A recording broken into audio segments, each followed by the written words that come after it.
ولا يجرمنكم شنآن قوم على ألا تعدلوا اعدلوا هو أقرب للتقوى واتقوا الله إن الله خبير بما تعملون. إن الحمد لله نحمده ونستعينه ونستغفره ونعوذ بالله من شرور أنفسنا ومن سيئات أعمالنا من يهده الله فلا مضل له ومن يضلل فلا هادي له وأشهد أن لا إله إلا الله وحده لا شريك له وأشهد أن محمدا عبده ورسوله. يا أيها الذين آمنوا اتقوا الله حق تقاته ولا تموتن إلا وأنتم مسلمون. يا أيها الناس اتقوا ربكم الذي خلقكم من نفس واحدة وخلق منها زوجها وبث منهما رجالا كثيرا ونساء واتقوا الله الذي تساءلون به والأرحام إن الله كان عليكم رقيبا. يا أيها الذين آمنوا اتقوا الله وقولوا قولا سديدا يصلح لكم أعمالكم ويغفر لكم ذنوبكم ومن يطع الله ورسوله فقد فاز فوزا عظيما.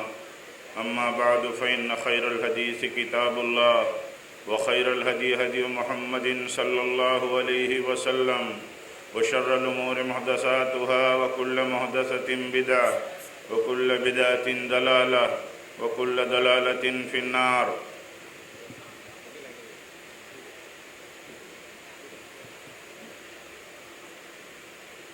صدائے انصاف کانفرنس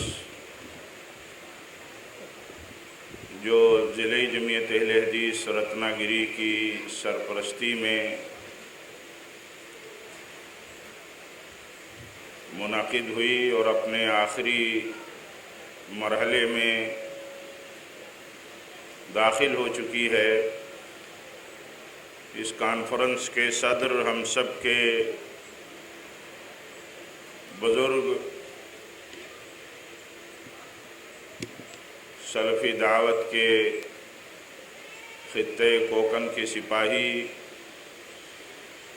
فضیلت الشیخ مولانا عبدالواحد انور یوسفی حفظہ اللہ اور اس کانفرنس میں شریک جماعت کی بزرگ علمی شخصیت فضیلت الشیخ یوسف جمیل جامی حفظہ اللہ اور اس کانفرنس کے اور ہم سب کے فاضل اور ممتاز عالم، اس کانفرنس کے خطیب، خطے کوکن میں تعلیمی اور دعوتی سرگرمیوں سے جڑی ہوئی ہم سب کی ہر دل عزیز شخصیت حضرت مولانا عبدالمعید مدنی حفظہ اللہ اور آج کی اس کانفرنس کے ناظم اسٹیج حضرت مولانا محمد اسلم جامعی حفظہ اللہ اور اس کانفرنس میں شریک دیگر علماء کرام، مرکز الدعوت الاسلامیہ والخیریہ جس کے زیر اہتمام یہ کانفرنس منعقد ہوئی ہے، اس کے ذمہ داران، اس کے کارکنان اور اس کانفرنس کے سلسلے میں جو بھی معاونین ہیں، کانفرنس کے معاونین، ہماری اس کانفرنس گاہ میں شریک بزرگ ہستیاں، ہمارے نوجوانان، ہماری مائیں اور بہنیں، صدائے انصاف کانفرنس، صدائے انصاف کے نام سے کانفرنس جو آج صبح سے چل رہی ہے، در حقیقت یہ انصاف کی صدا لگانے کے لیے، عدل اور حق کی آواز کو بلند کرنے کے لیے یہ کانفرنس منعقد ہوئی ہے۔ جب تک لوگوں کو اس بات کا پتہ نہ ہو کہ انصاف کیا ہے، حق کیا ہے، عدل کیا ہے، اس وقت تک انصاف پر قائم رہنا، انصاف کو لاگو کرنا، انصاف کو عام کرنا، انصاف کے تقاضوں کو پورا کرنا، یہ بہت مشکل ہوتا ہے۔ دیکھیے، دنیا میں سب سے بڑا حق اور انصاف یہ ہے کہ ساری انسانیت اس ہستی کی، اس ذات پاک کی بندگی اور توحید کرے جس نے سارے جہانوں کو پیدا کیا ہے۔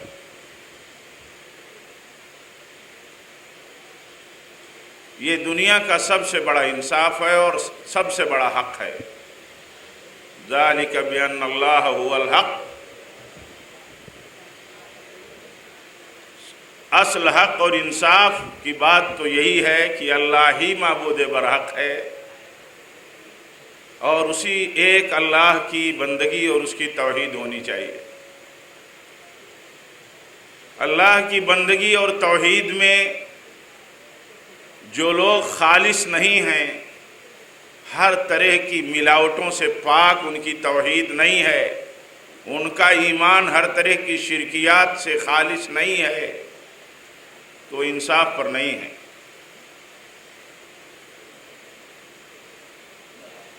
اس لیے یہ جاننا ضروری ہے، یہ بتانا ضروری ہے کہ ایسی توحید جو شرک سے ملی ہوئی ہو، ایسا ایمان جو ایک اللہ کے ساتھ دوسروں کی بندگی کے ساتھ اسے ملوث کیا گیا ہو، آلائشیں ہوں شرکیات کی، ایسا ایمان اللہ تعالیٰ کے یہاں قبول نہیں ہے۔ اسی لیے انصاف کے مقابل میں ظلم ہے، انصاف کے مقابل میں ظلم ہے، عدل کے مقابل میں ظلم ہے۔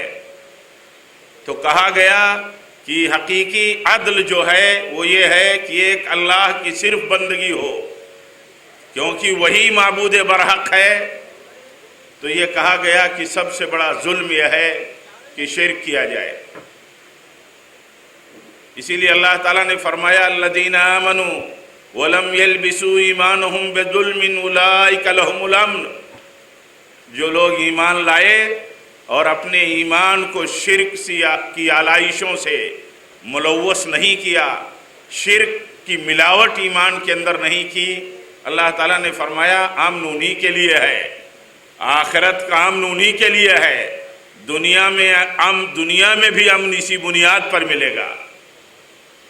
تو ظلم کہا گیا، عدل کے مقابل میں، حقیقی انصاف کے مقابل میں جو ظلم ہے، بدترین ظلم، اسے شرک کہا گیا۔ یہ کانفرنس جہاں اپنے بھائیوں کو اس بات کی نصیحت کرتی ہے، اس بات پر فکر مند ہونے کی دعوت دیتی ہے کہ ہم اپنے ایمان کو، اپنی توحید کو خالص کریں، یہ انصاف کا اور عدل کا تقاضا ہے۔ ہر طرح کی شرکیات اور ہر طرح کی غلاظتوں سے، وہیں سارے انسانوں کے نام، ساری کمیونٹیز کے نام، ساری برادری کے نام بھی یہ دعوت ہے کہ جس کو آپ مانتے ہیں کہ اسی ایک اوپر والے نے، ایک اللہ نے آپ کو پیدا کیا ہے، تو انصاف کا یہ تقاضا بنتا ہے۔ اسی لیے صدائے انصاف بلند کی جاتی ہے کہ آپ صرف اسی ایک اللہ کی بندگی اور بھکتی کریں۔ سارے لوگوں سے اس بات کا تقاضا ہے اور سارے لوگوں کو اس بات کی دعوت دی جاتی ہے، انہیں سمجھایا جاتا ہے۔ پیارے نبی صلی اللہ علیہ وسلم سے پہلے جتنے نبی آئے، ہر قوم اور ہر ملت میں نبی آئے، ہر علاقے میں نبی آئے، لِكُلِّ قَوْمٍ ہاد، اللہ تعالیٰ فرماتا ہے ہر قوم میں، ہر علاقوں میں اللہ تعالیٰ نے ہادی اور نبی بنا کر کے بھیجا۔ سارے لوگوں نے اپنی اپنی قوم کو، اپنی اپنی عوام کو ایک اللہ کی توحید اور اس کے لیے عبادت کو خالص کرنے کی دعوت دی، اس لیے کہ یہی اصل انصاف ہے اور یہی اصل حق ہے اور یہی اصل عدل ہے۔ اور انہوں نے سب کو توحید کی دعوت دی، انصاف کی دعوت دی، اس لیے کہ دنیا میں جب تک حقیقی انصاف اور عدل نہیں قائم ہوگا کہ کمیونٹیز، انسانی برادری جو ایک ماں باپ کی اولاد ہے، جنریشن ہے، بھلے وہ مختلف علاقوں میں، مختلف قبائل میں، مختلف جغرافیوں میں، مختلف ملک اور بستیوں میں، مختلف زبان اور بولیوں میں بٹی ہوئی ہو، مختلف رنگ اور نسل کے اندر وہ اپنے آپ اپنی پہچان رکھتی ہو، لیکن اس کے لیے ایک بنیادی تعلیم اور حقیقی انصاف کی بات یہ ہے کہ سارے کے سارے انسان ایک ماں باپ کی اولاد ہیں۔ انہیں یہ جاننا چاہیے کہ جیسے وہ ایک ماں باپ کی اولاد ہیں، ویسے ان کا ایک رب ہے، ان کا ایک خالق ہے، جس کا عام طور پر انسان جس کا اقرار کرتا ہے، تسلیم کرتا ہے کہ ہم سب کا سارے جہانوں کا پیدا کرنے والا ایک ہے۔ تو اس کا تقاضا یہ بنتا ہے کہ جب سب کا پیدا کرنے والا ایک ہے اور ایک اللہ ہے وہ، تو اسی کی بندگی کی جائے، اس کی مخلوقات کی عبادت نہ کی جائے۔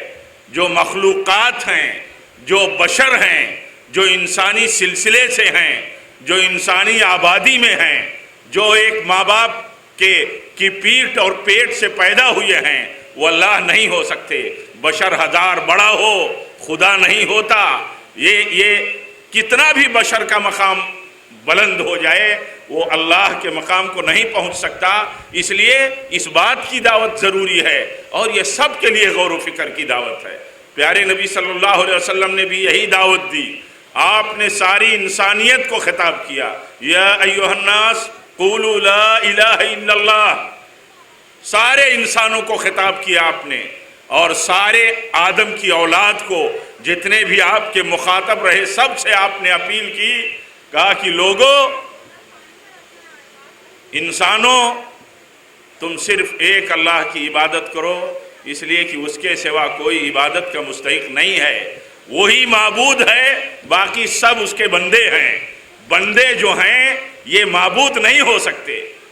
اس لیے میرے بھائیوں، ایک بنیادی میسج، ایک بنیادی دعوت آج دنیا میں، آپ کسی بھی خطے میں بیٹھ کر کے، کسی بند حجرے میں بیٹھ کر کے اگر آپ اپنی بات اللہ کے بندوں تک پہنچانا چاہیں، تو اتنے سورسز اور ذرائع دنیا کی اس رفتار میں اللہ تعالیٰ نے پیدا کیے ہیں کہ وہ چیز ہم استعمال کر سکتے ہیں، اور وہ سورس دنیا تک اپنی آواز اور اپنی بات اور اپنی دعوت پہنچانے کا ایک ذریعہ ہو سکتا ہے۔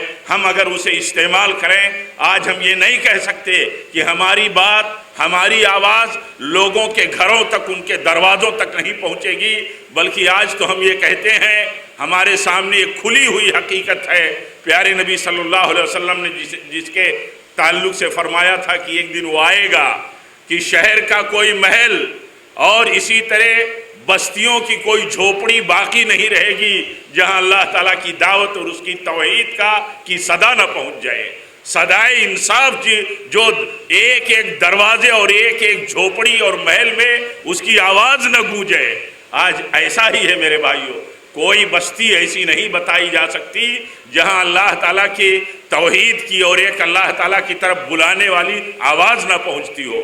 یہ اس لیے بھی ہمارے لیے بہت بڑی بات ہے، یہ حدیث پاک جو نبی صلی اللہ علیہ وسلم کی نبوت کی دلیلوں میں سے ہے کہ ہماری آنکھوں کے سامنے آج یہ حقیقت اور سچائی ہے کہ دنیا کے گھر گھر، بستی بستی، محل محل، جھوپڑی جھوپڑی اللہ تعالیٰ کے توحید کی آواز پہنچ رہی ہے، اور یہ دنیا کے تیز رفتار ذرائع، یہ سورسز، یہ انفارمیشن کی ٹیکنالوجیاں جو ہیں یہ استعمال میں ہیں۔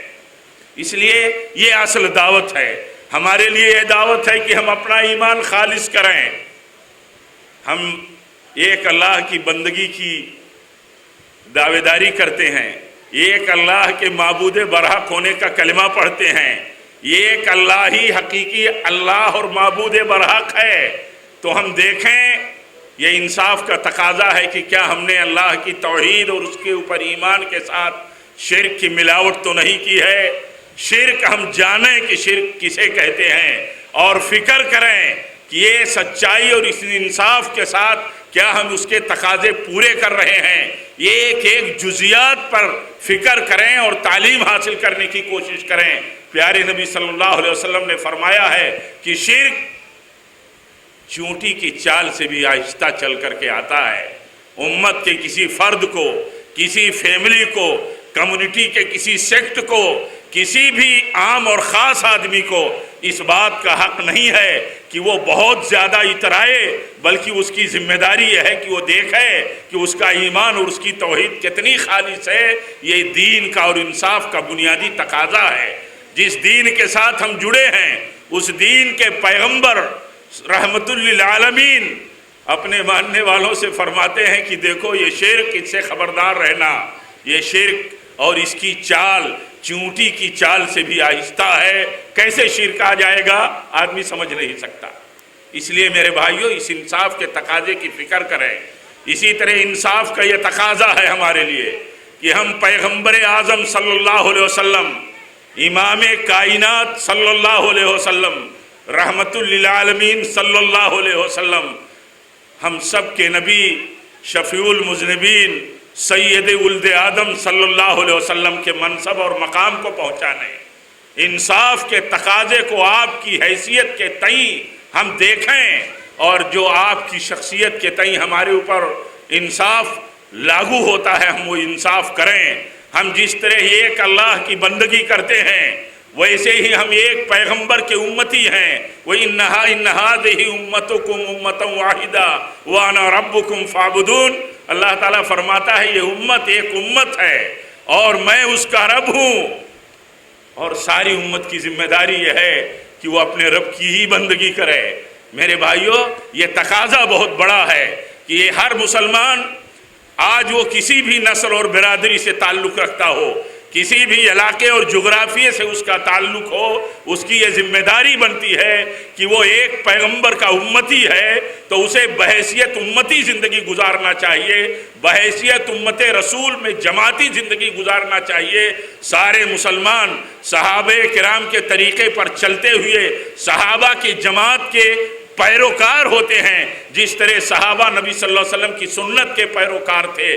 تو یہ سنت پر چلنے والی امت اور سنت پر چلنے والی جماعت کے طریقے پر چلنے والی امت، جسے اہل السنہ اہل الحدیث والجماع کہا جاتا ہے، میرے بھائیوں ان کی ذمہ داری یہ ہے کہ اپنے آپ کو اپنی صحیح شناخت، صحیح پہچان انصاف کے ساتھ قائم کریں، اور اپنی پہچان اور اپنا تشخص اور اپنا تعلق اور اپنے رشتے اور اپنی پہچان ان رجحانات کی طرف نہ لے جائیں جس رجحان کو شریعت میں بدعت کے سوا کچھ نہیں کہا جا سکتا۔ جس امت کو یہ کہا گیا ہو کہ یہ امت امت رسول ہے صلی اللہ علیہ وسلم، امتیں رسول سے بنتی ہیں اور شخصیتوں سے فرقے بنتے ہیں، عام طور پر یہی مذمت کی چیز ہے کہ ایک امت جو ایک نبی کی بنیادوں پر برپا ہوتی ہے، وہ امت شخصیتوں کی بنیادوں پر اگر فرقوں میں، گروپوں میں اور اسی طرح مختلف دھڑوں میں بٹے گی تو ظاہر سی بات ہے کہ انصاف کے تقاضوں کا خون ہوگا۔ اس لیے صدائے انصاف کی ضرورت ہے، اس آواز کو بلند کرنے کی ضرورت ہے، عام کرنے کی ضرورت ہے کہ مسلمان اپنے رسول کی امامت کے جھنڈے کے نیچے جمع ہو۔ جیسے آپ کی نبوت برحق ہے، جیسے آپ کی رسالت برحق ہے، ویسے آپ ہی کی امامت کائنات میں قیامت تک کے لیے برحق ہے اور لاگو ہے۔ ہر شخص کو یہ سمجھنا چاہیے، جذبات میں آ کر کے، جھوٹی عقیدتوں میں آ کر کے، روایت اور رواج کے تئیں چلنے والے ہمارے احساسات اور ہمارے سماج کے دباؤ میں آ کر کے، دنیا کے مفادات اور میجارٹی کے حوالے اور ان سے جڑے ہوئے اپنے مفادات اور مصلحتوں کے لالچ میں آ کر کے آدمی کو اس سچائی اور انصاف سے ہٹنا نہیں چاہیے کہ ہمارا نبی صلی اللہ علیہ وسلم جس طرح ہمارا اللہ ایک ہے، ہمارا نبی ایک ہے اور وہی اصلی امام ہے، اور اس امامت سے اپنے رشتے کو مضبوط کرنے کے بجائے اگر ہم نے مختلف امامتوں میں اپنے آپ کو مختلف امامتوں سے جوڑ کر کے اپنے آپ کو الگ الگ فرقوں اور گروپوں میں بانٹا اور اس کی وکالت بھی کرتے رہے تو میں نہیں سمجھتا کہ یہ کتنی بڑی محرومی کی بات ہوگی، یہ کتنی بڑی انصاف کے خون کی بات ہوگی۔ اس لیے میرے بھائیوں یہ سوچنے کی ضرورت ہے، ہر پڑھے لکھے آدمی کو پہلے، ہر جہاں دیدہ آدمی کو پہلے، ہر دنیا کے حالات پر نظر رکھنے والے آدمی کو پہلے، ہر ایکسپرٹ کے ہر گراؤنڈ کے ایکسپرٹ کو پہلے غور کرنا چاہیے کہ وہ امتی ہے، امتی، اسے کسی فرقے سے اپنے آپ کو جوڑنے کی اجازت نہیں ہے۔ اس لیے کہ جس اسلام نے یہ کہا ہے، جس اسلام نے یہ تعلیم دی ہے کہ تمہارے لیے بندگی اور بھکتی ایک اللہ کی کرنی ہے، اسی اسلام نے یہ تعلیم دی ہے کہ اس کی بھکتی کے لیے اس کے رسول کا طریقہ تمہارے لیے اسوہ ہے۔ اس امت کے لیے کتنا رونے کی بات ہو سکتی ہے، کتنا درد کی اور غم کی بات ہو سکتی ہے اگر آدمی سمجھے کہ ایک امتی اپنے نبی کے طریقے پر اپنے رب کی عبادت اور اس پر دین پر چلنے کا وتیرہ بنانے کے بجائے امت اپنے کسی بھی بزرگ، کسی بھی بڑے، کسی بھی پیر و مرشد، کسی بھی امام کو واسطہ بنائے کہ اسلام پر چلنے کے لیے ہمارے لیے ضروری ہے کہ ہم جس امام سے جڑے ہوئے ہیں ان کے طریقے پر ہم چلیں۔ میرے بھائیوں، یہ اسلام میں بہت بڑی بدعت ہے، یہ بدعت ہے اسلام میں کہ اسلام میں مسلمان امت کی بڑی بڑی شخصیتوں کے نام پر اپنے آپ کو ان کے ارد گرد جمع کرے اپنے آپ کو، اور اللہ کے دین پر چلنے کے لیے ان کے طریقے کو اپنے اوپر واجب کرے۔ واجب ہے نبی کا طریقہ، ایک ایک تفصیلی مسئلے میں، ایک ایک جزئی مسئلے میں پوری ہدایتیں ہیں، نصوص میں صراحتیں موجود ہیں، نصوص ہیں کہ ایک شخص کو اپنے عقیدہ و عمل کو، اپنے طریقے کو کس طرح نبی صلی اللہ علیہ وسلم کے طریقے کے موافق بنانا چاہیے۔ کتنی بڑی ذمہ داری کی چیز ہے میرے بھائیوں۔ آپ خود سوچو، میں یہ کہہ رہا ہوں کہ آپ سوچو کہ ایک مسلمان جس نبی کا کلمہ پڑھتا ہو، اس نبی کے کلمے کا تقاضا جب یہ بنتا ہو اور حکم صریح موجود ہو، اللہ تعالیٰ نے مختلف آیات اور مختلف ہدایتوں میں اس بات کی تعلیم دی ہو، وصیت کی ہو کہ تمہارے لیے تمہارے رسول بہترین نمونہ ہیں، ہر عقیدہ و عمل میں، ہر چھوٹے بڑے مسئلے میں امت کی یہ ذمہ داری بنتی ہے، ہر فرد کی یہ ذمہ داری بنتی ہے، ہر ماں بہن کی یہ ذمہ داری بنتی ہے کہ دیکھیں اس میں اس کے رسول کا طریقہ کیا ہے، اور اسے جب معلوم ہو، اسے جب یہ حقیقت اپنے نبی پاک صلی اللہ علیہ وسلم کی زبانی معلوم ہو کہ نبی صلی اللہ علیہ وسلم نے تو یہاں تک فرمایا ہے کہ ہر وہ عمل، ہر وہ طریقہ جو میرے طریقے کے خلاف ہوگا یا میرے حکم کے خلاف ہوگا وہ ریجیکٹ کر دیا جائے گا، مردود ہوگا۔ آپ بتائیے، اتنی صراحت کے باوجود، اتنی کھلی ہوئی ہدایت کے باوجود اگر امت کا ہر فرد، امت کی ہر جماعت، امت کے ہر حلقے کے لوگ، امت کے مرد و عورت سارے کے سارے، امت کے علماء اور عوام سارے کے سارے اگر اس ہدایت پر اپنے عمل اور طریقے کو اس کے مطابق ڈالنے کی کوشش نہ کریں تو آپ بتائیے کہ کیا انصاف کا تقاضا پورا ہو سکتا ہے؟ کیا ہمارے عملوں کی قبولیت کی ہمارے دل کے کسی گوشے میں ایمانداری سے یہ سوچ ہو سکتی ہے کہ اللہ کے یہاں قبول ہوگا؟ جو نبی یہ فرماتا ہو اپنے صحابہ سے، اور صحابہ سے یہ فرمایا جاتا ہو کہ ایک ایک بات اپنے بعد والوں کو تم ٹرانسفر کرو، منتقل کرو، انہیں یہ کہا جاتا ہو کہ ہر وہ عمل جو عمل میرے عمل کے مطابق نہیں ہے، ہر وہ عمل جو میرے حکم کے مطابق نہیں ہے، وہ اللہ تعالیٰ کے ہاں قبول نہیں ہو سکتا۔ کتنی بڑی جرات ہوگی، کتنا بڑا انصاف کا خون ہوگا کہ امتی اللہ تعالیٰ کے ہاں اپنے عمل کی قبولیت کے لیے اپنے کسی بھی بزرگ اور کسی بھی شخصیت کو اور کسی بھی مسلک کو اور کسی بھی فقہ کے طریقے کو دلیل بناتا ہو۔ میرے بھائیوں، یہ افسوس کی بات ہے۔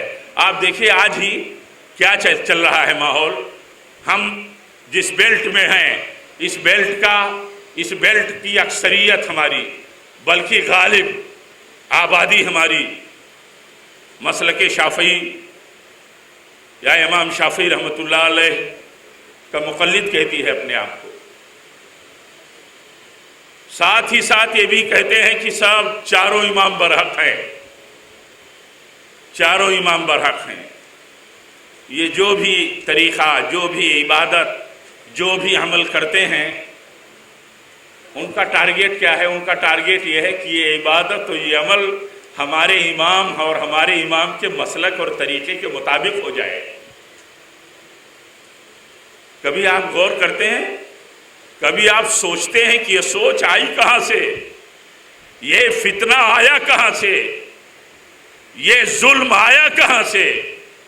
جیسے اللہ تعالیٰ کی توحید میں اور اس کے اوپر ایمان میں اگر ملاوٹ کی گئی تو یہ بہت بڑا ظلم ہوا، جسے شرک کہا گیا، ایسے یہ بھی اس کے بعد بدترین ظلم ہے کہ اللہ تعالیٰ کی عبادت اور بندگی کے لیے آدمی کسی امتی کا طریقہ، کسی پیغمبر کے امتی کا طریقہ ڈھونڈے اور اس پر انحصار کریں، اس کو اپنے اوپر لاگو کرے اور واجب کہے، اور یہ بات بھی کرتا ہو کہ ہم بڑے انصاف والے ہیں، ہم سارے اماموں کو، چاروں اماموں کو حق پر مانتے ہیں۔ بہت ساری مساجد کے آپ کے سامنے تجربے ہوں گے، میرے سامنے عملی تجربہ ہے۔ ایک مسجد میں رمضان کے مہینے میں ہم لوگ جب تراویح سے فارغ ہوئے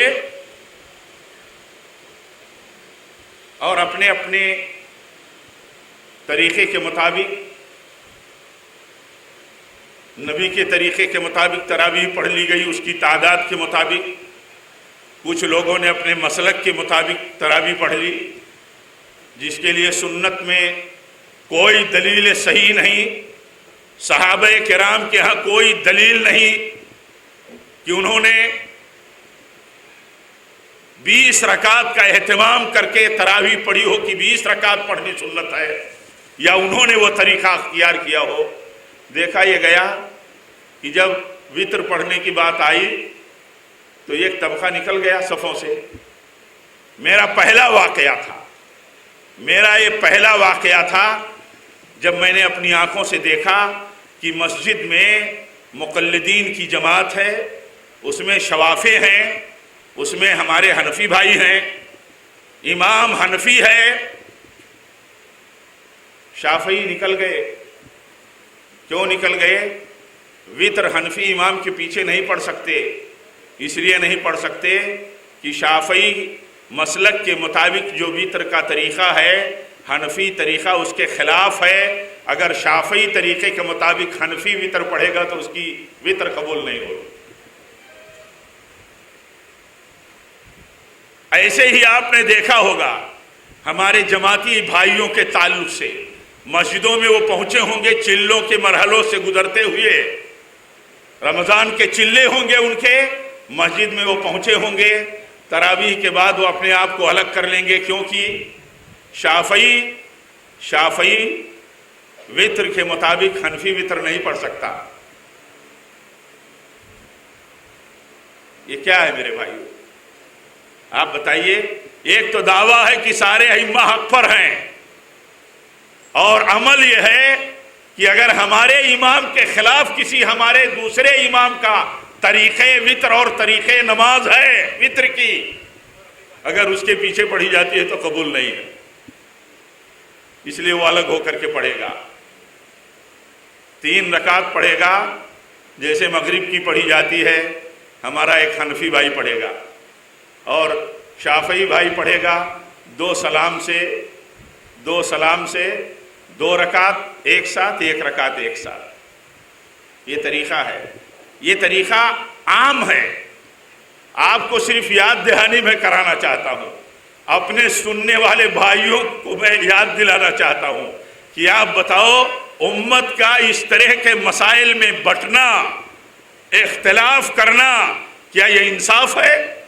یا انصاف یہ ہے کہ اس کی عبادت، اس کی نماز میں اس کی وتر، اس کا کوئی بھی عمل، اس کا صدقہ و خیرات بھی، آج بورڈ لگتے ہیں مساجد میں جہاں مشترک آبادی ہوتی ہے مختلف مسالک اور سیکٹ کی کہ آپ کو صدقۃ الفطر دینا ہے، رمضان گزر رہا ہے تو حنفی ہوگا تو اس کے لیے اتنا ہے، شافعی صدقہ فطر اتنا ہے، حنفی شافعی صدقہ فطر اتنا ہے۔ یعنی اللہ کی بندگی اور اس کے واجب احکامات کے لیے طریقہ کن کا چلتا ہے؟ پیغمبر اعظم صلی اللہ علیہ وسلم کے امتیوں کے نام پر چلتا ہے۔ یہ انصاف ہے؟ یہ انصاف نہیں ہے میرے بھائیوں۔ آپ کبھی اکیلے میں، کبھی آپ سوچیں اپنے گریبان میں سر ڈال کر کے کہ دین پر چلنے کے لیے اسوہ کا طے کیا گیا ہے، واجب کیا گیا ہے کس نے یہ بات کہی ہے کہ تمہارے عملوں کے قبولیت کا اور عدم قبولیت کا دار و مدار سنت کے مطابق یا سنت کے خلاف ہونا ہے؟ کس نے یہ بات کہی ہے؟ کس نے یہ بات کہی ہے کہ جس نے میری سنت کے خلاف عمل کیا، جس نے میری سنت سے اعراض کیا وہ مجھ سے نہیں ہے؟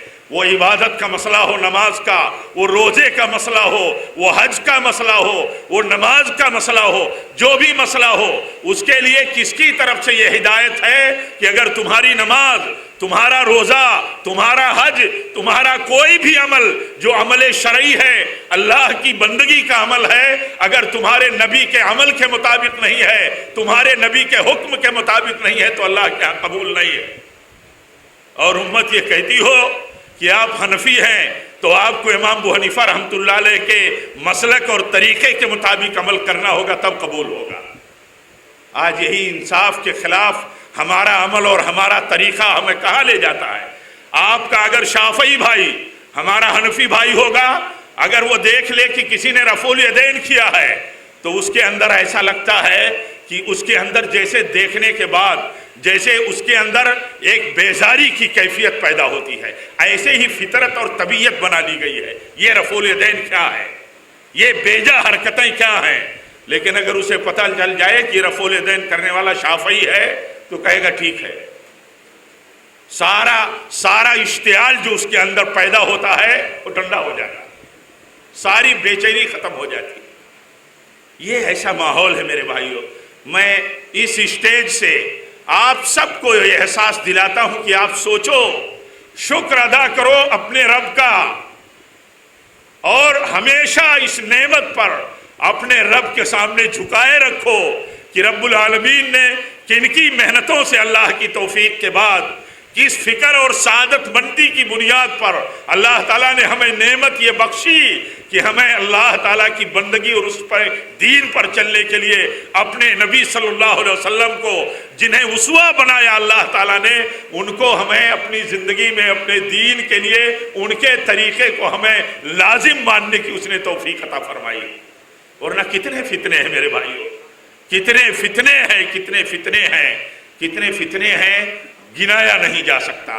بتانے رنگ و بو کو توڑ کر ملت میں گم ہو جا، بتانے رنگ و بو کو توڑ کر ملت میں گم ہو جا، نہ ایرانی رہے باقی، نہ تورانی نہ افغانی، یعنی سارے رنگ و نسل اور سارے گروپ کی جو پہچان ہے شخصیتوں اور مختلف نسبتوں پر، اسے دفن کر دینا چاہیے۔ یہ ایک ملت رسول کا پیروکار ہونا چاہیے میرے بھائیوں۔ یہ اس لیے کہ اس سچائی میں بھی کسی کو شبہ ہے، اس سچائی میں بھی کسی کو شبہ ہے کہ اس کے عمل اور اس کی عبادت اور اس کے طریقے کو اللہ تعالیٰ کے ہاں قبول ہونے کے لیے نبی سے بہتر کون سا طریقہ ہے، اور کون سا طریقہ ہے جو اللہ تعالیٰ کے ہاں قبولیت کی بنیاد بن سکتا ہے۔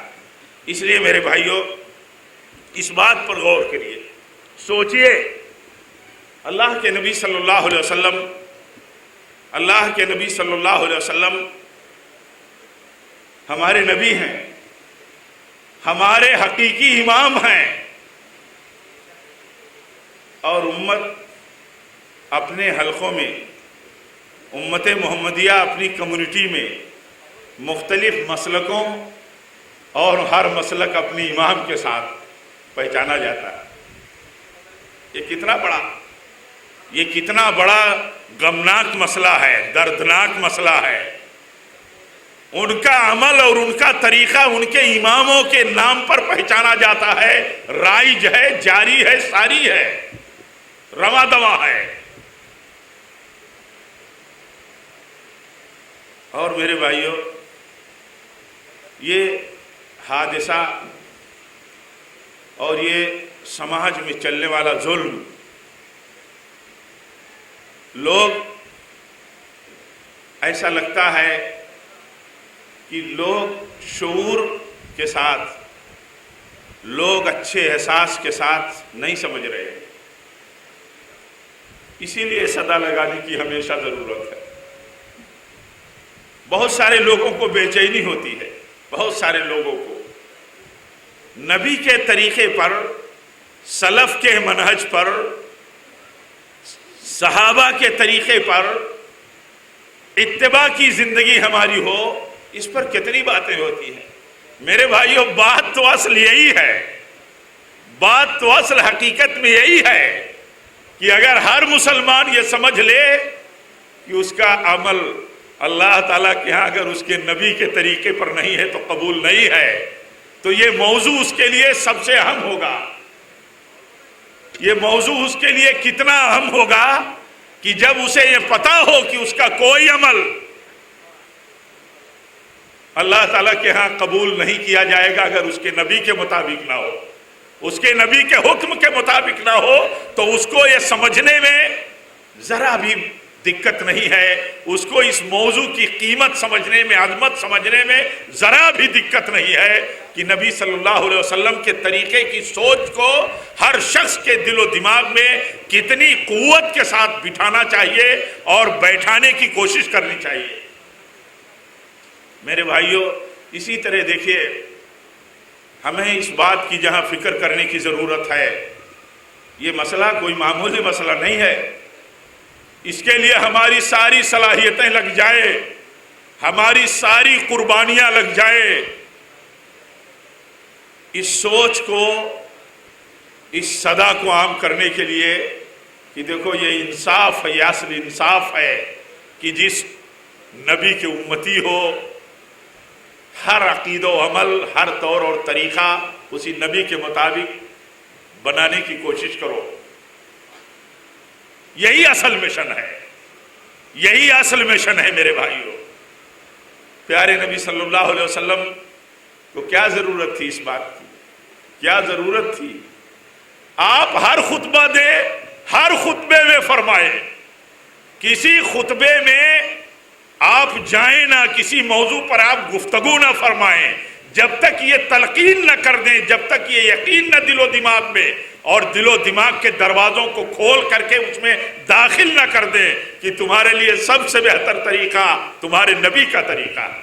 بات نہ کریں کسی سبجیکٹ پر، آپ اسے معمولی سمجھتے ہیں، امت کو اسے معمولی سمجھنا چاہیے۔ جو نبی اپنے کسی موضوع پر، کسی مناسبت پر، کسی خطبے میں بات نہ کرے جب تک یہ نہ فرمائے کہ سب سے بہتر کتاب اللہ کی کتاب ہے اور سب سے بہتر طریقہ نبی کا طریقہ ہے، میرے بھائیوں آپ اسی سے اندازہ لگائیے، ہر امتی اندازہ یہ لگائے، ہر مرد و عورت یہ اندازہ لگائے کہ یہ بات کتنی اہم ہے۔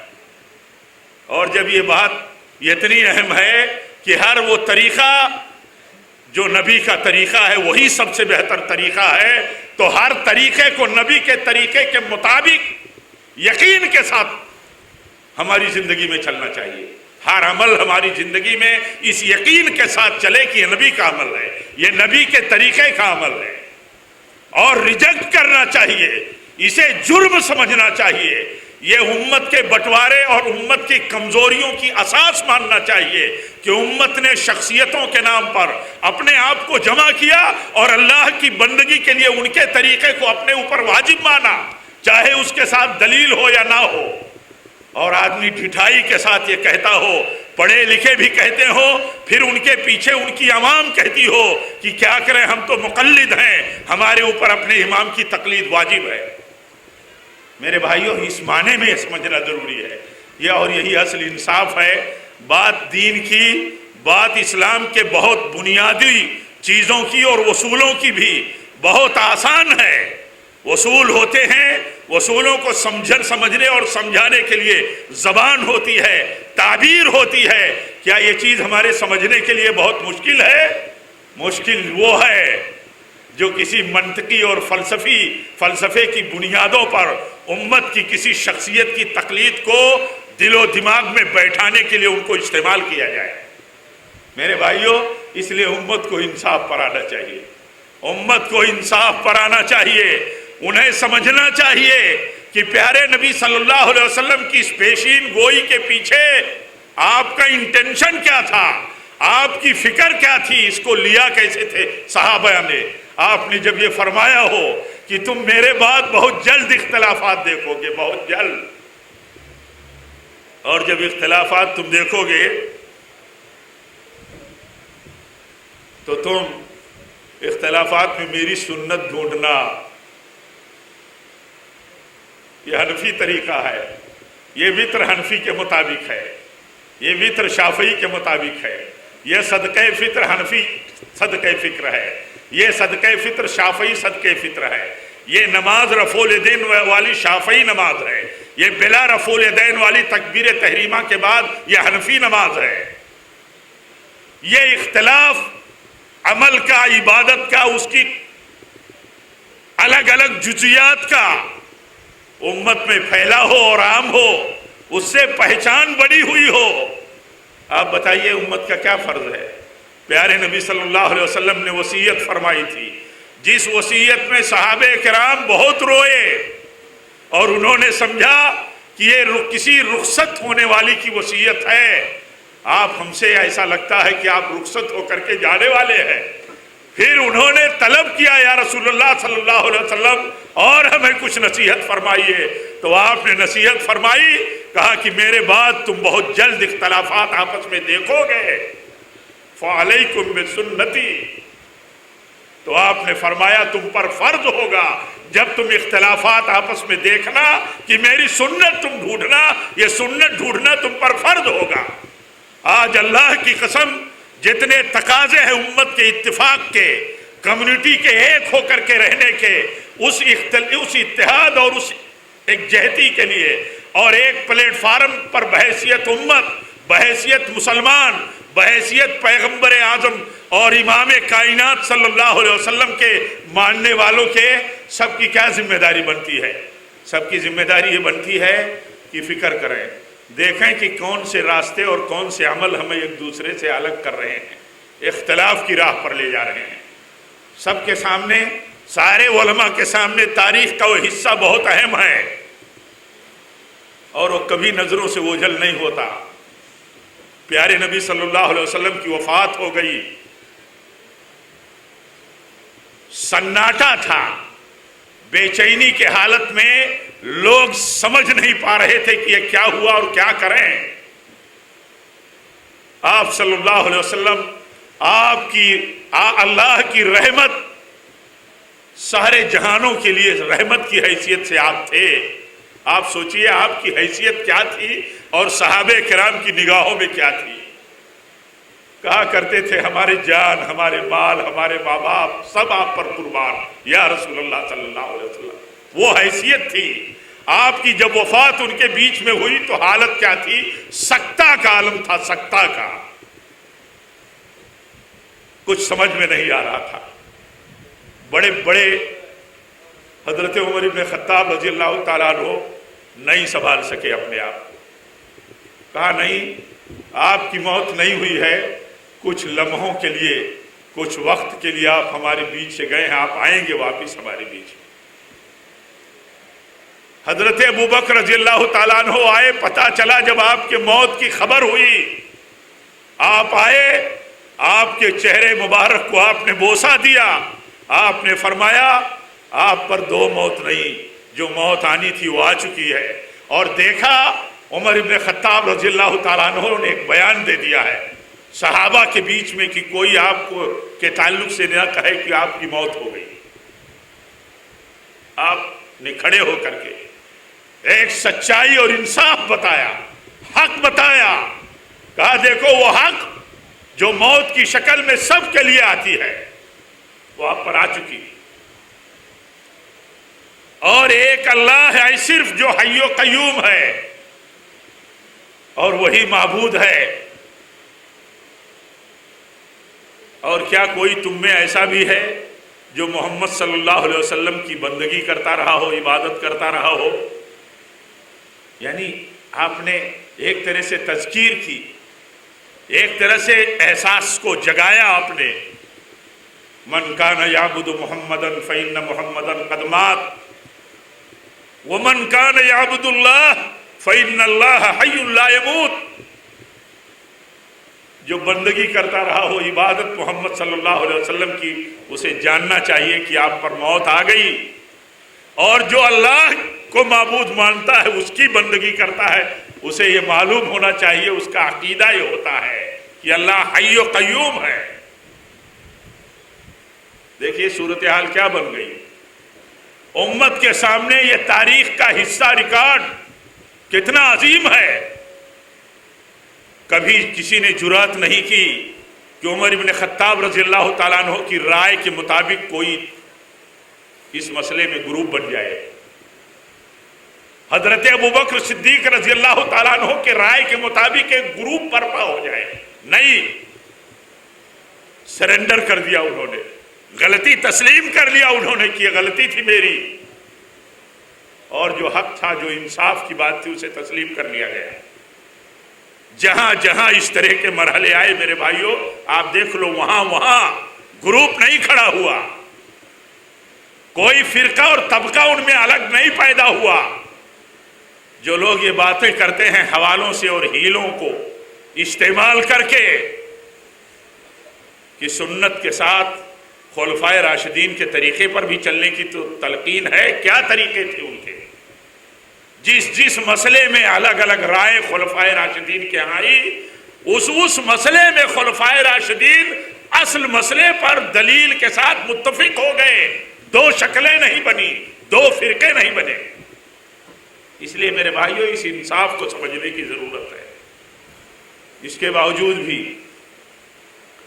باوجود بھی اگر لوگ فکر کے ساتھ، تلاش حق کے ساتھ، صدائے انصاف کو سن کر کے تحقیق و جستجو کے لیے اگر اپنے آپ کو اس راہ میں ڈالیں اور اپنے آپ کو لگائیں اس کے پیچھے کی حق اور انصاف کیا ہے، اس وقت تک کے لیے بھی ان کی یہ ذمہ داری ہے کہ وہ بحیثیت امت رہیں اور ان کا کنسپٹ کلیئر ہو، وہ کلیئر کرتے رہیں.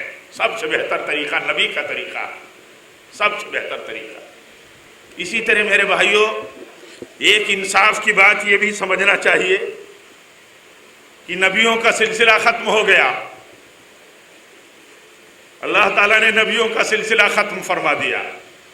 نبیوں کا وارث اللہ تعالیٰ نے علماء کو بنایا. علماء پیارے نبی صلی اللہ علیہ وسلم کی زبان پاک سے علماء کی حیثیت آسمان میں ستاروں کی ہے. آسمان میں ستاروں کا رول کیا ہے؟ آسمان میں ستاروں کا رول یہ ہے کہ تاریکی میں ان سے راستہ ملتا ہے. آسمان میں ستاروں کی اہمیت یہ ہے کہ وہ زینت ہیں، زینت. وہ جھرمٹ جو ستاروں کا آسمان میں پھیلا نظر آتا ہے، کتنا زینت اور کتنی مطلب نظروں کے لیے ہماری کہ کتنا سکون اور کتنی سمجھ لیجئے طرب کی چیز ہوتی ہے دل میں جب اسے دیکھا جاتا ہے. اور ستاروں کا رول کیا ہے؟ یہ شیاطین کے رجم کے لیے استعمال ہوتے ہیں. پیارے نبی صلی اللہ علیہ وسلم نے فرمایا، علماء اس زمین پر ایسے ہی ہیں جیسے آسمان میں ستارے ہیں. رہنمائی علماء سے لی جائے گی. علماء امت کے لیے، قوم اور عوام کے لیے زینت ہیں، حسن و جمال کا ذریعہ ہیں. اور علماء یہ شرک اور بدعت کے لیے، جیسے شیاطین کے لیے رجم کا کام ستاروں سے ہوتا ہے، ایسے ہی علماء شرک و بدعت کے لیے رجم کا کام کرتے ہیں، بتاتے ہیں. میرے بھائیوں، اسی لیے وہ طبقہ مجرم ہے، اس طبقے کو پہچاننا ضروری ہے. اس سماج کے فرد کو، چھوٹے بڑے کو، کسی بھی گراؤنڈ کا ایکسپرٹ ہو، جاننے کی ضرورت ہے کہ علماء سے عوام کا رشتہ کمزور کرنے والا یہ ہے کون. یہ کتنی بڑی سازش ہے. یہ بہت بڑی سازش ہے میرے بھائیوں. اس سازش کو سمجھنے کی ضرورت ہے، اس لیے کہ جب صحیح علماء سے امت کا تعلق نہیں ہوگا تو رہنمائی کہاں سے وہ لیں گے؟ وہ رہنمائی کہاں سے لیں گے؟ وہ رہنمائی اس جگہ سے لیں گے جہاں سے صحیح رہنمائی نہیں مل سکتی. جن کو اپنے لیے عزت و زینت کا ذریعہ بنائیں گے، وہ ان کے لیے عزت اور زینت کا ذریعہ نہیں ہے.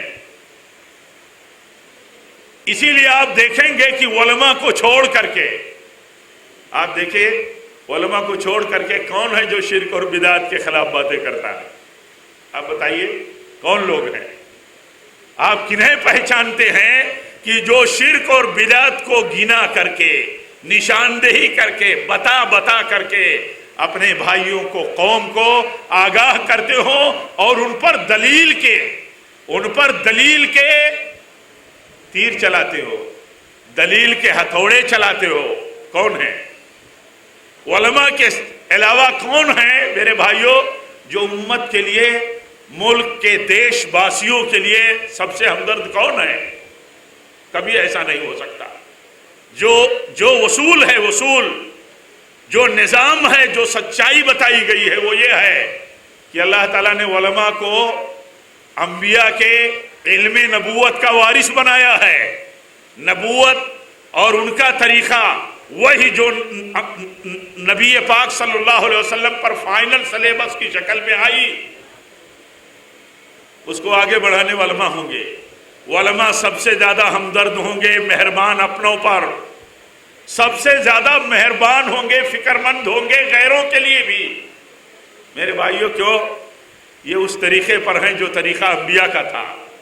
اسی لیے آپ دیکھیں گے کہ علماء کبھی بھی عوام کے جان و مال اور عزت و آبرو کے سب سے زیادہ فکر مند ہوتے ہیں۔ خلفائے راشدین میں حضرت عثمان غنی رضی اللہ تعالیٰ عنہ نے اپنی جان قربان کر دیا، لیکن اس بات کو قبول نہیں کیا کہ لوگوں کو کھڑا کر دیں اور مخالفوں کے سامنے وہ کھڑے ہو جائیں اور ایک دوسرے کے خلاف قتال کریں، جنگ کریں اور جان و مال اور عزت و آبرو تباہ ہو، نہیں قبول کیا۔ امام احمد بن حنبل رحمۃ اللہ علیہ نے نہیں قبول کیا، کوڑے کھاتے رہے حکومت کے، لیکن عوام کو ورغلایا نہیں، اشتعال نہیں دلایا، پبلک کو کھڑا نہیں کیا حکومت کے خلاف۔ آپ کے چاہنے والے حکومت کے اندر اور عوام میں، مملکت اسلامیہ کے حدود میں حاکم وقت سے زیادہ تھے لوگ، لیکن آپ نے قبول نہیں کیا۔ آپ نے اس لیے قبول نہیں کیا کہ اگر عوام کو آگے بڑھا دیا گیا حکومت کے خلاف تو ان کی جان و مال کی تباہی کا ان کی کوئی حد نہیں رہے گی، کوئی حساب نہیں رہے گا۔ میرے بھائیوں، اسی ہندوستان میں جب ملک کے بٹوارے کی بات طے ہو گئی، پاکستان کے نام سے اسی ملک کے ایک حصے کو الگ تھلگ کر دیا گیا، یہ چیز طے کر لی گئی۔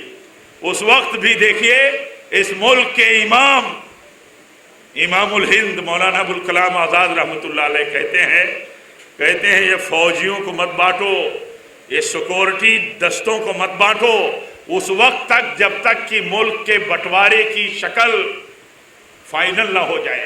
مہینوں اس کو روکو، ہولڈ کرو انہیں بانٹنے کے۔ یہ سب مل کر کے، اس میں ہندو، مسلم، سکھ، عیسائی، ہر طبقے کے لوگ فوج میں شامل ہیں۔ یہ بٹوارے کی ساری شکل فائنل ہو جائے اس وقت تک انہیں نہ بانٹو۔ اگر بانٹا گیا تو اس بات کا غالب گمان ہے کہ اگر کہیں فساد اور قتل و خون کی گرم بازاری ہوئی تو یہ فوجی بھی اس میں شامل ہو جائیں گے، اپنے سوچ کے ساتھ، اپنی قوم اور اپنی کمیونٹی کی حفاظت کے نام پر۔ پھر کوئی حساب نہیں رہے گا جان کتنی تباہ ہوگی، خون کتنا بہے گا۔ میرے بھائیوں، یہ فکر تھی ایک عالم ربانی کی، ہندوستان کے سیاست کے ایک بہت بڑے دماغ کی، جو عالم تھا، نبوت کا جو وارث تھا، وہ سمجھتا تھا کہ کیا ہونے والا ہے۔ اسی لیے میرے بھائیوں، یہ سمجھنے کی ضرورت ہے ہر فرد کو اور ہر طبقے کو اور ہر نوجوان کو کہ جو امت کی رہنمائی میں، امت کے کام کے نام پر علماء کے تعلق سے بدگمانی، علماء سے رشتہ کے کاٹنے کی اور ان کے برائیوں کا کام کرتا ہو، وہ بہت بڑی سازش کا یا تو شکار ہے یا تو نادان ہے، جو سمجھتا نہیں ہے اس حقیقت کو کہ اللہ تعالیٰ نے جس طرح اپنی امتیوں کی بھلائی کی تقدیر جوڑی تھی اب ان کے نبیوں کے ساتھ، کہ ان کے نبیوں سے ان کی ہدایتوں میں چلیں، ان سے جڑے رہیں، ان کی دنیا بھی کامیاب ہوگی، آخرت بھی۔ ایسے ہی ان کے بعد اللہ تعالیٰ نے ہر قوم اور ملت میں علماء پیدا کیے ہیں، ان کی تقدیر دنیا اور آخرت کی بھلائی کی اللہ تعالیٰ نے علماء کے ساتھ جوڑی ہے۔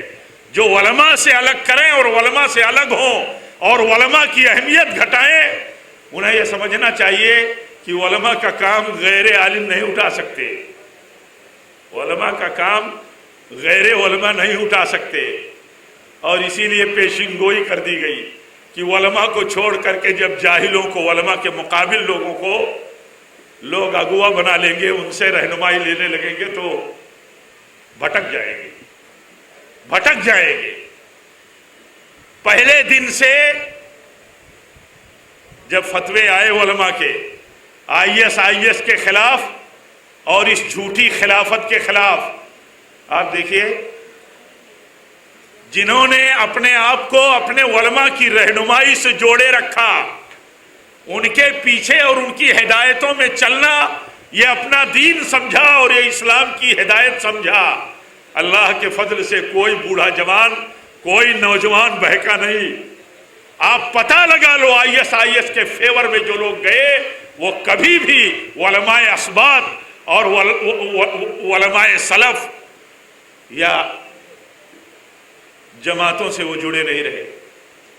اس لیے میرے بھائیوں، جب ہم یہ مانتے ہیں کہ علماء کو اللہ تعالیٰ نے انبیاء کا وارث بنایا ہے اور انبیاء اپنی قوم اور ملت کے لیے رہنما تھے، ہادی تھے، اور نبی پاک صلی اللہ علیہ وسلم نے فرمایا ہے راستہ علماء سے ملے گا، علماء سے۔ جب تاریکی ہوتی ہے، رات کی تاریکی کا فتنہ پھیلا ہوتا ہے تو ستاروں سے راستے ملتے ہیں۔ ایسے جہاں جہاں لوگوں کو رہنمائی اور راستے کی ضرورت ہوگی، وہ کہاں سے رہنمائی ملے گی؟ علماء سے ملے گی۔ اس لیے میرے بھائیوں، اس چیز کو سمجھنے کی ضرورت ہے، یہ انصاف کا تقاضا ہے۔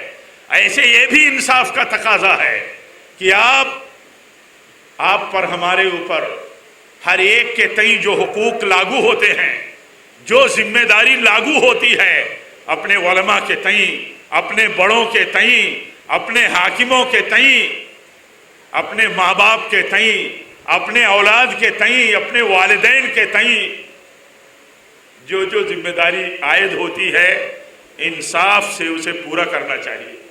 اگر ہم خود ظلم کریں گے اپنوں پر، اگر ہم خود ظلم کریں گے اپنے بڑوں کے ساتھ، اگر ہم خود حقوق ماریں گے ان کی عزتوں کے اور ان کی ناموس کے، اور اگر ہم ان کا احترام اور ان کی عزت نہیں بجا لائیں گے، اپنے چھوٹوں پر شفقت نہیں کریں گے، وصولوں کی روشنی میں ان کی ماتحتی میں زندگی نہیں گزاریں گے، دین علماء سے لیں گے، عقیدہ و عمل علماء سے لیں گے، دنیا میں پیدا ہونے والے فتنوں میں بھی اصل رہنمائی علماء سے لیں گے، ہمارے لیے وہ بات بہت بڑی ہے اور بہت کافی ہے۔ جب خلافت کا مسئلہ آیا کہ خلیفہ کسے بنایا جائے تو ایک بات کہی گئی کہ جسے نبی صلی اللہ علیہ وسلم نے ہماری نماز کا امام بنایا، جسے اللہ تعالیٰ نے ہمارے لیے ہماری آخرت کے ایک بنیادی عمل کا امام بنایا، وہی ہمارا دنیا کے لیے بھی امام ہوگا۔ میرے بھائیو، اس پر فیصلہ ہو گیا کہ حضرت ابوبکر رضی اللہ تعالیٰ عنہ کو امام بنایا تھا اللہ کے نبی صلی اللہ علیہ وسلم نے اپنی زندگی میں۔ آپ امام تھے، آپ رسول تھے، آپ حاکم اعلیٰ تھے سارے مسلمانوں کے لیے، دین اور دنیا میں ہر اعتبار سے۔ تو کیا کہا گیا؟ جسے نماز کے لیے امام بنایا گیا وہی ہمارا دنیا کے لیے بھی امام ہوگا۔ اور جو لوگ یہ کہتے ہوں ان کے لیے یہ تعزیانہ ہے، سمجھنا چاہیے کہ جنہیں اللہ تعالیٰ نے انبیاء کا وارث بنایا ہے وہ دین اور دنیا کے ہر مسئلے میں اللہ تعالیٰ کی توفیق سے وہ موفق ہوں گے، انہیں توفیق ملے گی ہر مسئلے، ہر فتنے میں رہنمائی کی۔ اسی لیے جب کہا جاتا ہے کہ آپ جماعت کو لازم پکڑو، جماعت کو، تو جماعت کے سربراہدہ علماء ہوتے ہیں، علماء کے ساتھ عوام ہوتی ہے ان کے پیچھے۔ تو اس جماعت کو لازم پکڑنے کا معنی کیا ہے؟ اگر جماعت کو لازم نہیں پکڑو گے تو ہلاک ہو جاؤ گے، جماعت کو لازم نہیں پکڑو گے تو تمہارا حشر اس بکری کا ہوگا جو ریوڑ سے اپنے آپ کو الگ لے کر کے چلی جائے فائدہ تھوڑا سا حاصل کرنے کے لیے، نئی نئی ہریالیوں سے اکیلے اپنا پیٹ بھرنے کے لیے۔ تو اس کے لیے بھیڑیا ہوتا ہے، بھیڑیا۔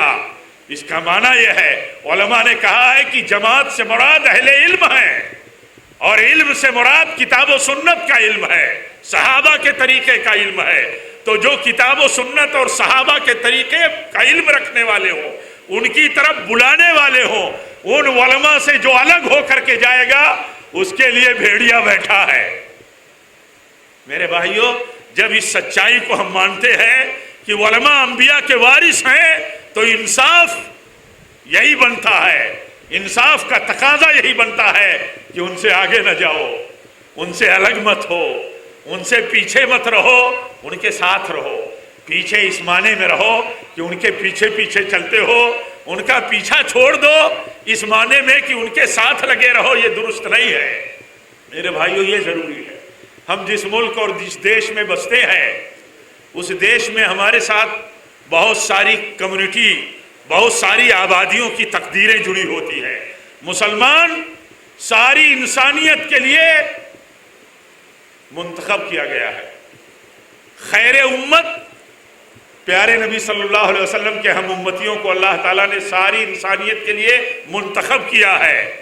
ہمارے خلاف بولنے والے، ہماری انسلٹ کرنے والے، ہمارے مذہب کی توہین کرنے والے، ہمارے پیغمبر صلی اللہ علیہ وسلم، اور سچائی یہ ہے کہ سب کے پیغمبر صلی اللہ علیہ وسلم کی اہانت اور توہین کرنے والے، ان کے تئیں بھی علماء کے موقف کے ساتھ اپنی ذمہ داری ادا کرنے کی ضرورت ہے۔ مولانا ابوالکلام آزاد نے ایک موقع پر کہا تھا کہ تم ہندوستان کو بانٹ کر کے ایک چھوٹا سا ٹکڑا لے کر کے اپنے آپ کو الگ کرنا چاہتے ہو، یہ سارے دیش کے باسیوں کے تعلق سے اللہ تعالیٰ نے ان کی تقدیر تمہارے ساتھ جوڑی ہے۔ یہ ذمہ داری ہے میرے بھائیوں۔ یہ بٹوارے کی جو سیاست چلتی ہے، یہ مذہب کے نام پر سیپریٹ کرنے والی جو گندی پالیسی چلتی ہے، اس پالیسی کو کامیاب کرنا جذبات کی بنیادوں پر، الگ تھلگ اپنے آپ کو کر کے اور الگ تھلگ کرنے والوں کی کوششوں کو کامیاب کر کے، میرے بھائیوں، ہمارے منصب اور انصاف کے تقاضوں کے خلاف بات چلی جائے گی۔ ہم جس بستی اور علاقے میں رہتے ہیں، ہمارے لیے ان کے بیچ میں اللہ کے دین کی دعوت اور اس کا میسج اس وقت تک انصاف کے ساتھ پہنچ نہیں سکتا جب تک ان میں ہمارا کیریکٹر عام نہ ہو، جب تک ان کے اندر ہمارے معاملات عام نہ ہو، ہمارے انصاف نہ عام نہ ہو، ہمارا درد اور فکر عام نہ ہو۔ میرے بھائیوں، یہ لوگ اسلام کی دعوت اور اسلام کی سچائیوں سے دور رکھنے کے لیے در حقیقت ایک بڑا طبقہ ہے، ان کے پیچھے ایک بہت بڑی طاقت ہے جو بانٹنا چاہتی ہے سماج کو۔ ملک میں ہندو اور مسلم کے نام پر جو بٹوارے اور جو سیپریٹ کرنے کی جو کوششیں چل رہی ہے، میرے بھائیوں، ہمارے لیے جذباتی نہیں ہے مسئلہ، ہمارے لیے فکر کا مسئلہ ہے، ہمارے لیے فکر کا مسئلہ ہے۔ فکر کا مسئلہ اس لیے نہیں کہ ہمیں کچھ دنیا مل جائے گی، میرے بھائیوں، ہمارے لیے فکر کا مسئلہ یہ ہے کہ ایک ایک ہندو کو ایک ایک مسلمان سے دور کرنے کی جو سازش چل رہی ہے، یہ بہت بڑی چال ہے۔ اس میں سب سے بڑی کامیابی ان کو یہ مطلوب ہے کہ کسی مسلمان سے اس کی خالص توحید کی دعوت، اس کے پیغمبر کے کیریکٹر کا اثر اور اس کے کردار کا اثر اور اس کی زندگی کا، اس کی فیملی اور اس کے معاملات کی زندگی کا اثر ان کے اوپر نہ آ سکے۔ میرے بھائیوں، یہ چیز ہے ان کے سامنے، یہ چیز ہے ان کے سامنے۔ اس لیے ہم اپنے کیریکٹر اور معاملات میں دیکھیں ہمارے نبی کا کیا طریقہ تھا۔ آپ صلی اللہ علیہ وسلم کا اسوہ ہمارے لیے مکی زندگی کا ہے، مکی زندگی کا، مدنی زندگی کا ہے۔ ہمارے جو حالات ہیں ہمیں دیکھنا چاہیے۔ علماء ہمیں بتائیں گے، ہر خطے اور قوم کی آبادی کو، اس خطے کے باشیوں کو بتائیں گے کہ تم نبوت اور اسوہ رسول کے تعلق سے کس مرحلے میں ہو، کہاں تمہیں کون سا نبی کا اسوہ اختیار کرنا ہے۔ میرے بھائیوں، یہ کون بتائے گا؟ یہ عالم بتائیں گے ہمارے۔ اس لیے میرے بھائیوں، اس کی فکر کی ضرورت ہے۔ اور کبھی بھی ہم یہ نہ سوچیں، کبھی بھی یہ نہ ہم سوچیں کہ جو لوگ جو پروگرام بناتے ہیں وہ پروگرام اس لیے بناتے ہیں کہ وہ سب کامیاب ہوں گے۔ ہم اپنے پروگرام اور اپنی ذمہ داری کا انصاف کے ساتھ احساس کریں، یہ ہماری ذمہ داری ہے، یہ ہماری ذمہ داری ہے۔ اللہ تعالیٰ کے ہاتھ میں عزت ہے، اللہ تعالیٰ کے ہاتھ میں غلبہ ہے، اللہ تعالیٰ کے ہاتھ میں سارے انسانوں کے دل ہیں، دو انگلیوں کے بیچ میں۔ میرے بھائیوں، ہمیں ایمانداری سے اور سچائی کے ساتھ، انصاف کے ساتھ کام کرنا چاہیے۔ اور اگر ہمارے ساتھ ظلم ہوتا ہو، ہماری نظر تا حد نظر یہ کہتی ہو، کام کرتی ہو کہ ہمارے ساتھ ظلم عام ہے، تو میں یہ کہوں گا کتاب و سنت کی نصیحت ہمارے لیے ہے کہ دیکھیں کہ ہم ایک دوسرے پر کتنا ظلم کرتے ہیں، کتنا حق مارتے ہیں۔ اگر ہم اپنے بھائیوں کے، اپنے سماج کے حقوق کے ڈاکو خود ہم ہو، اگر غاصب اگر ہم ہو، تو ہمارے حقوق اور ہماری عزتیں برباد ہوتی ہو، تو ہمیں سمجھنا چاہیے، پہلے غور کرنا چاہیے کہ کہیں ہمارے ظلم کی راہ پر انصاف کو چھوڑ کر کے چلے جانے کا یہ مکافات عمل تو نہیں ہے میرے بھائیو۔ اس لیے ہمیں یہ سوچنے کی ضرورت ہے، ہم اس اپنے پیارے ملک میں اپنی اس تمام بستی اور پیاری آبادیوں کے تعلق سے ہمارا احساس ہو، اور ظالم اگر کوئی ہو حدوں سے بڑھ کر کے ہمارے خلاف، ہماری عزت و آبرو کے خلاف باتیں کرنے والا ہو، تب بھی ہمیں بہت صبر اور برداشت سے کام کرنا چاہیے، اس لیے کہ جب طاقتور ظالم کہیں طاقت اور اقتدار میں آتا ہے تو وہ کچھ نہ کچھ اپنا رنگ دکھاتا ہے، لیکن ہمارا ایمان رہنا چاہیے کہ اللہ تعالیٰ کی اصل مدد اس کے ایمان والے اور انصاف والے بندوں کے ساتھ ہے۔ مظلوم اللہ تعالیٰ کے ہاں اللہ کی مدد سے محروم نہیں کیا جاتا اگر وہ اللہ تعالیٰ کے ساتھ اپنے آپ کو جوڑ کے رکھتا ہے۔ اس لیے میرے بھائیوں، ہم جوڑے رکھیں اپنے آپ کو اللہ کی توحید کے ساتھ، اس کے حکم کی فرمانبرداری پر، اس کے نبی کے طریقے پر، اور اللہ کے اس حکم کو یقین کے ساتھ دل کی جڑوں میں رکھیں۔ یا ایھا النبی حسبک اللہ ومن اتبعک من المؤمنین، اللہ تعالیٰ فرماتا ہے نبی آپ کے لیے بھی اور آپ کی اتباع کرنے والوں کے لیے بھی جتنے مومن ہیں اللہ تعالیٰ سب کے لیے کافی ہے۔ میرے بھائیو، یہ ایمان ہمارا ہونا چاہیے۔ اگر ہم اللہ تعالیٰ کی مدد کو اور اس کی طاقت کو اپنے لیے کافی نہیں سمجھتے تو ہمارا کوئی مددگار نہیں ہوگا۔ اس لیے میرے بھائیو، یہ سوچ ہماری ہونی چاہیے، اور اس راہ میں اگر ہمارا کچھ جاتا ہو، کچھ لٹتا ہو اور دنیا ہماری اس کے پیچھے جاتی ہو، تب بھی ہمیں احساس کرنا چاہیے کہ ہم اپنا دین اور اپنا ایمان سلامت رکھ لیے، اور یہ ہمارے لیے ہمیشہ کی زندگی کا سرمایہ ہے۔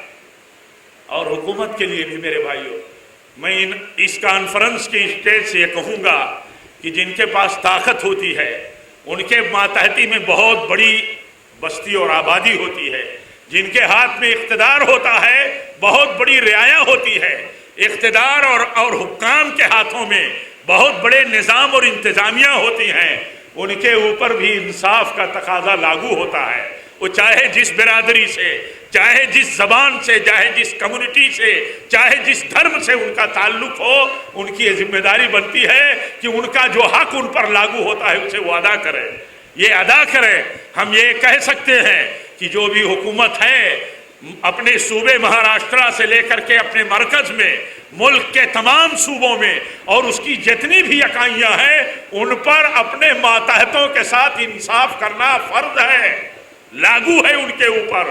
اور اگر وہ ظلم کریں گی، زیادتی کریں گے، تو وہ کمزور ہوں گے، وہ اس اللہ کے پکڑ کے شکار ہوں گے، چاہے جہاں بھی جو بیٹھے ہوں، چاہے جس محکموں میں جو بیٹھے ہوں، اگر وہ اپنے ہندوستانیوں کے ساتھ، اپنی عوام کے ساتھ، چاہے جس مذہب و دھرم سے تعلق ہے، اس آئین کے حوالے سے جس کا حلف لیا جاتا ہے، قسم کھایا جاتا ہے، اگر اس کے مطابق انصاف نہیں ہوا تو یہ سمجھ لیجئے کہ یہ ملک کے لیے، دیش واسیوں کے لیے، حکومتوں کے لیے، ہمارے بڑے بڑے ذمہ داران اور آفیسرز کے لیے بھی اچھا نہیں ہوگا۔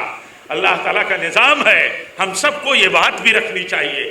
ہمیں جہاں سب سے پہلے ہم یہ مطالبہ کرتے ہیں کہ ہمارے اوپر جو انصاف کا تقاضا لاگو ہے اسے ادا کریں، اس کے بعد انصاف کی آواز دیں، صدائے انصاف بلند کریں، وہیں ہم اس کے بعد یہ کہتے ہیں کہ آپ کی اور جس کی جہاں جہاں جو ذمہ داری ہے اسے نبھائیں۔ اگر آپ یہ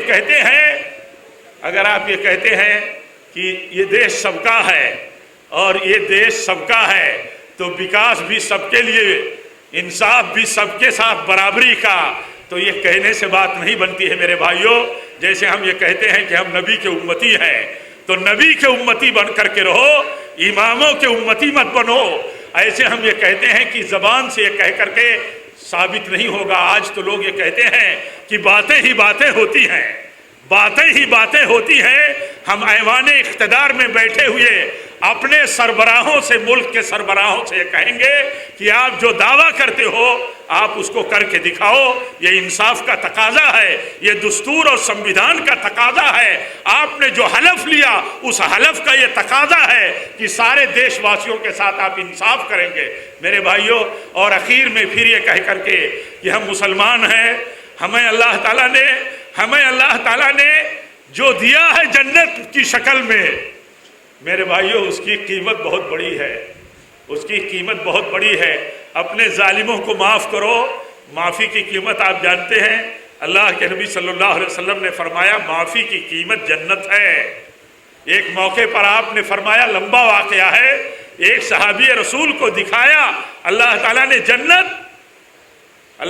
جنت دکھائی، کہا یہ دیکھو، تو وہ کہتے ہیں اے اللہ یہ کس کے لیے ہے؟ یہ تو نبیوں کے لیے ہوگی، شہیدوں کے لیے ہوگی، صالحین کے لیے ہوگی۔ تو اللہ تعالیٰ فرماتا ہے نہیں، اس کے لیے بھی یہ جنت ہے جو اس کی قیمت دے دے۔ تو وہ کہتے ہیں وہ اللہ کے بندے کہتے ہیں اس کی قیمت کون ادا کر پائے گا؟ تو اللہ تعالیٰ فرماتا ہے کہ نہیں، اس کی قیمت ادا کرنے کے لیے تمہارے پاس ہے۔ تو کہا کیا ہے جو میں ادا کر سکتا ہوں اس کی قیمت؟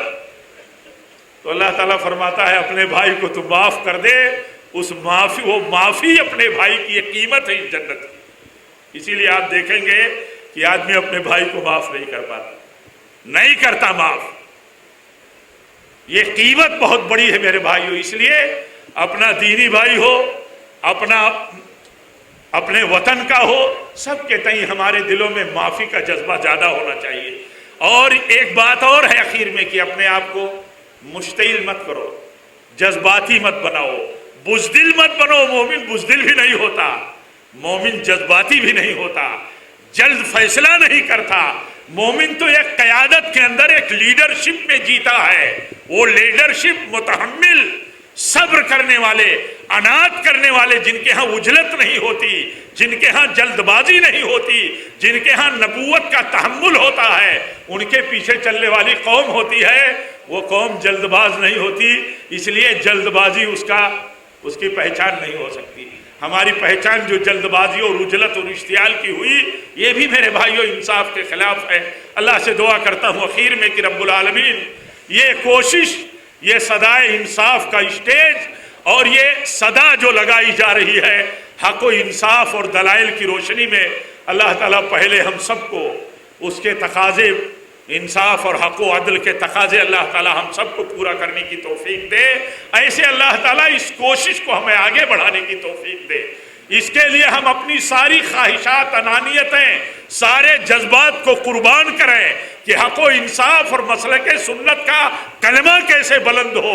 میرے بھائیوں یہ وقت کا بہت بڑا تقاضا ہے، اور یہ تقاضا سب سے زیادہ وہ لوگ سمجھتے ہیں جو اس تقاضے کے منصب کے لیے اللہ کی طرف سے منتخب کیے گئے ہیں۔ ہر آدمی، ہر عام اور خاص آدمی جب رائے دینے لگتا ہے تو اختلاف ہوتا ہے۔ کل شیخ ہمارے شیخ یاسر صاحب نے ایک مقولہ نقل کیا تھا کسی سلف کا کہ اگر عام لوگ بولنا بند کر دیں، عام لوگ مسئلوں پر بولنا بند کر دیں تو اختلاف ختم ہو جائے۔ بولیں وہ لوگ جن کو بولنا ضروری ہے۔ اس لیے میرے بھائیوں ہر چھوٹے بڑے مسئلے میں ہر آدمی نہ کود پڑے، یہ انصاف کی بھی بات نہیں ہے۔ اللہ تعالی ہم سب کی کوششوں کو قبول فرمائے، یہ آمد اور حاضری رب العالمین قبول فرمائے، اور اس کوشش سے اللہ تعالی انصاف عام فرمائے، توحید کا انصاف، مسلک سنت کا انصاف، علماء کے مقام اور منصب کے تئیں جو انصاف کا تقاضا ہے، امت کے تئیں جو انصاف کا تقاضا ہے، دیش کے تئیں جو انصاف کا تقاضا ہے، اور یہ 100 کروڑ کی آبادی والا ہندوستان، اس کی اتنی بڑی آبادی کے تئیں جو انصاف اور سوچ کا انصاف کے ساتھ تقاضا ہے، اللہ تعالی ہمیں اپنے رہنماؤں کی سرپرستی اور رہنمائی میں اسے تفصیل سے سمجھنے کی توفیق دے اور اس کے مطابق عمل کی توفیق دے۔ اقول قولی ھذا واستغفر اللہ لی ولکم ولسائر المسلمین، وآخر دعوانا الحمد للہ رب العالمین، والسلام علیکم ورحمۃ اللہ وبرکاتہ۔